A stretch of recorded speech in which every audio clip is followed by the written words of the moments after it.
Nature de la question sur la nationalité congolaise d'origine de père et de mère, telle que soulevée par l'honorable Ntingi Pouloulou.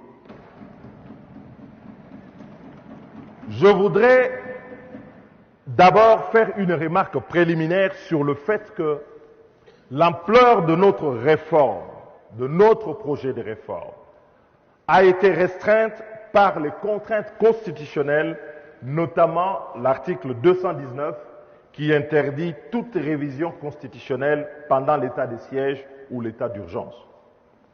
Nous aurions voulu, comme d'ailleurs le président de la République s'y était engagé dans cette salle, ramener l'élection du président de la République de 1 tour à 2 tours de scrutin majoritaire. Nous aurions voulu modifier le périmètre de la décentralisation pour permettre pour la première fois d'avoir la tenue effective des élections locales. Mais hélas, nous n'avons pas abordé ces questions pour la raison suivante, qu'il nous est, dans les contextes actuels, impossible d'envisager une révision de la Constitution pour autoriser telle modification législative. La question, cependant soulevée, de Congolais de père et de mère, qui tout en étant hors périmètre de la présente réforme, mérite d'être rencontrée dans les éléments de réponse que voici.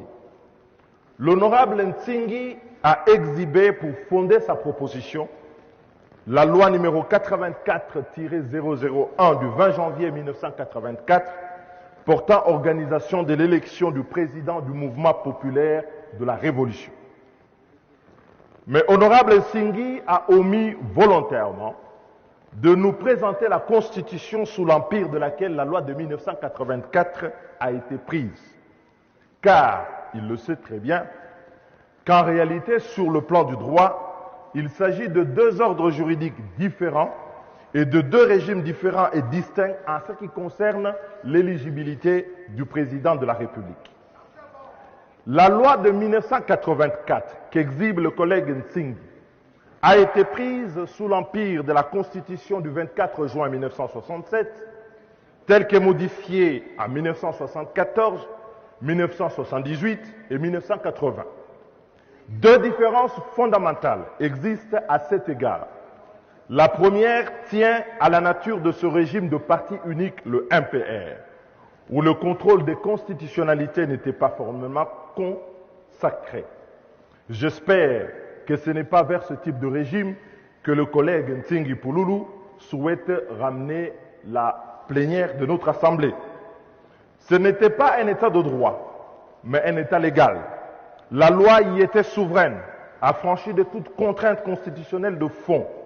Une loi prise dans un tel ordre juridique ne peut devenir la source de notre loi. Aujourd'hui, sous l'empire de la Constitution du 18 février 2006, qui est fondée sur une autre aspiration telle que le père fondateur de l'état de droit dans notre pays, j'ai cité Patrice Emery Lumumba, l'avait proclamé dans son discours d'investiture du 23 juin 1960. La deuxième différence fondamentale tient à l'écriture de la Constitution.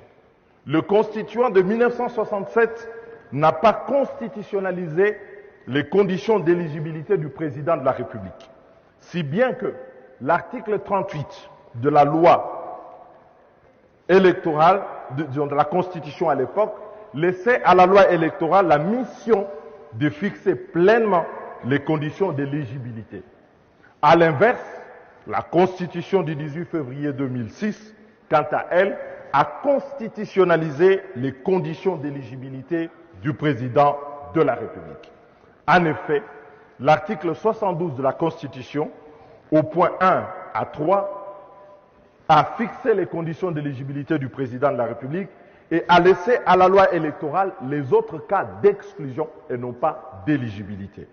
Et concernant la nationalité, l'article 72-1 de la Constitution en vigueur exige la nationalité congolaise d'origine, définie au demeurant par l'article 10 de la même Constitution. Avant 2004, le Congolais d'origine était celui qui avait 2 parents congolais d'origine. Depuis 2006, la nationalité congolaise d'origine est acquise soit par le père, soit par la mère. Or, il existe en droit un principe sacro-saint, ubilex non distinguit, non debemus. Je traduis, là où la loi n'a pas distingué, il ne nous revient pas de distinguer. Les constituants ayant fixé donc la condition d'éligibilité du président de la République à la qualité de la seule nationalité congolaise d'origine, sans autre précision, on ne peut donc par le biais de la loi en vigueur introduire une catégorie nouvelle exigeant la nationalité d'origine par le père et par la mère sans porter atteinte aux articles 10 et 72 de la Constitution. L'introduction de cette distinction violerait fondamentalement également les articles 12 et 13 de la Constitution. C'est pourquoi d'ailleurs, honorable Nzingi, l'article 103 que vous voulez ainsi modifier depuis 2006 ne fait que reproduire intégralement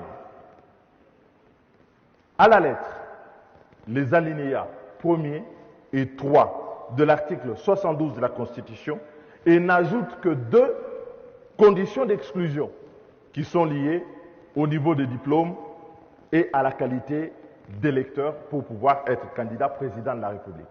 Le constituant, en fixant ainsi les règles, n'a pas entendu que le législateur ordinaire que nous sommes, nous puissions introduire dans l'éligibilité du président de la République d'autres conditions beaucoup plus sévères que ce que la Constitution exige. Et donc, cette proposition fait obstacle, trouve sur son chemin l'obstacle de la constitutionnalité et ne pourrait donc pas être intégrée dans le cadre de la présente réforme.